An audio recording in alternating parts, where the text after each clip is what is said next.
Arab Saudi kasih rapor merah ke Indonesia soal pengelolaan haji. Saudi bahkan wacanain pangkas kuota haji Indonesia sampai 50% tahun depan.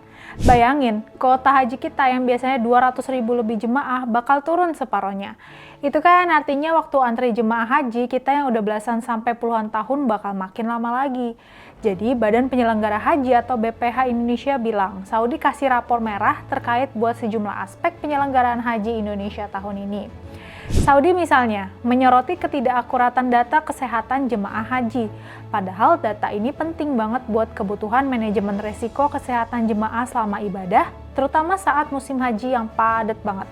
Saudi juga menyoroti manajemen transportasi, konsumsi, sampai akomodasi jemaah selama melakukan rangkaian ibadah, terutama di Arafah, Musdalifah, dan Mina. Penilaian buruk ini sempat memicu wacana Saudi akan mengurangi kuota jemaah haji Indonesia sampai 50% tahun berikutnya. Wakil Kepala BPH Daniel Anzar Simanjuntak bilang, wacana itu disampaikan Kementerian Haji dan Umroh Saudi yang menilai pengelolaan haji kita pada tahun ini semraut. Mereka ingin memberikan warning, tahun ini pelaksanaan haji kita buruk, kata Daniel. Daniel juga bilang Kementerian Haji dan Umroh Saudi protes ke Kementerian Agama kita soal kondisi kesehatan jemaah haji Indonesia. Kenapa Anda kirim jemaah yang sudah mau meninggal? Dan itu menjadi masalah buat kami di dalam negeri, katanya menirukan ucapan pejabat Kementerian Haji dan Umroh Saudi.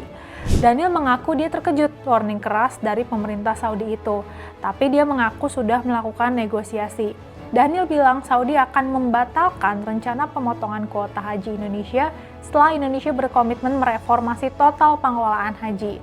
Salah satunya lewat rencana pembentukan Badan Khusus Pengelola Haji di Indonesia. Just info ya, tahun depan pengelolaan haji nggak lagi dipegang Kementerian Agama, tapi oleh BPH yang statusnya setingkat kementerian. Pemerintah Saudi menyatakan ada harapan dengan manajemen baru, kata Daniel. Daniel juga mengimbau masyarakat nggak usah khawatir soal wacana pemotongan kuota haji. Dia bilang Saudi tetap menyambut jemaah Indonesia dan bersedia bekerja sama mempersiapkan musim haji 2026. Salah satunya, Kementerian Haji dan Umroh Saudi dijadwalkan datang ke Indonesia pada Juli 2025 buat mendiskusikan teknis dan kerjasama lebih lanjut. Informasi pembatalan pemotongan kuota haji ini jangan langsung membuat kita terlena. Ini harusnya jadi wake up call, terutama buat pemerintah dan semua pihak yang terlibat dalam penyelenggaraan haji. Pemerintah harus benar-benar memperketat standar kesehatan calon jemaah. Nggak bisa lagi asal lolos ketika cek medis.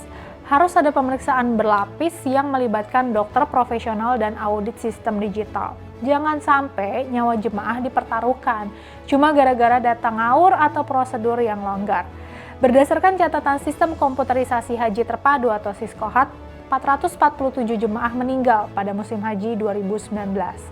Catatan kematian jemaah nggak ada karena pada musim haji 2020 dan 2021 pandemi COVID-19.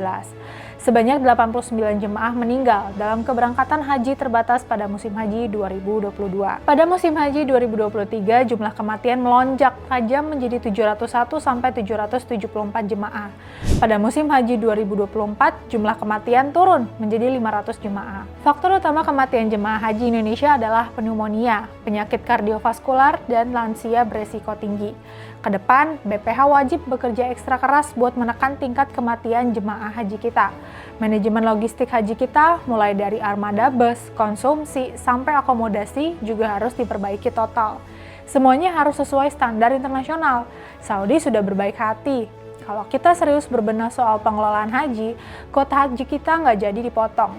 Kita harus buktikan ke Saudi dan dunia, kita bisa jadi teladan dalam soal melayani tamu Allah dengan profesional dan transparan. Yuk, perbaiki total pengelolaan haji kita.